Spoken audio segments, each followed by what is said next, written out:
రాష్ట్రంలో ఆటో కార్మికులకు ఇచ్చిన హామీలను వెంటనే అమలు చేయాలంటూ ఎమ్మెల్యే క్వార్టర్స్ నుంచి ర్యాలీగా అసెంబ్లీకి బయలుదేరిన బీఆర్ఎస్ ఎమ్మెల్యేలు, ఎమ్మెల్సీలు ఆత్మహత్య చేసుకున్న ఆటో డ్రైవర్ కుటుంబాలను ఆదుకోవాలన్న కేటీఆర్, రాష్ట్రంలో ఆత్మహత్య చేసుకున్న 93 మంది ఆటో డ్రైవర్ల మరణాన్ని ప్రభుత్వమే హత్య చేసిందన్న కేటీఆర్, ఆటో డ్రైవర్లను ఎన్నికల కోసం వాడుకున్న ప్రభుత్వం వారికి ఇచ్చిన హామీలు మర్చిపోయిందన్నారు. ఆత్మహత్య చేసుకున్న ఆటో డ్రైవర్ కుటుంబాలను వెంటనే ఆదుకోవాలన్నారు. ఆటో డ్రైవర్లకి ఇస్తామని చెప్పిన 12,000 ఆర్థిక సహాయాన్ని వెంటనే ప్రకటించాలని, ఆటో డ్రైవర్ల సంక్షేమ బోర్డు వెంటనే ఏర్పాటు చేయాలని, ఆటో కార్మికులకు సంక్షేమ బోర్డును వెంటనే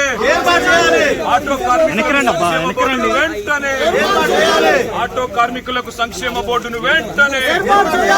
ఆటో కార్మికులకు ఇచ్చిన హామీలను వెంటనే ఆటో కార్మికులకు ఇచ్చిన హామీలను వెంటనే జై తెలంగాణ,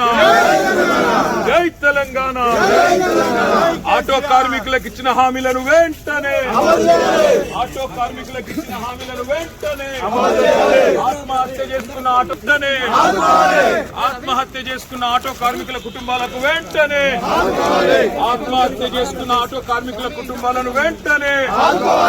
ఆత్మహత్య చేసుకున్న ఆటో కార్మికుల కుటుంబాలను వెంటనే ఆత్మహత్య చేసుకున్న ఆటో కార్మికుల కుటుంబాలను వెంటనే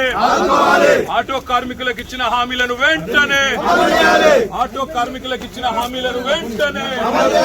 జై తెలంగాణ. ఆటో కార్మికులకు సంక్షేమ బోర్డును వెంటనే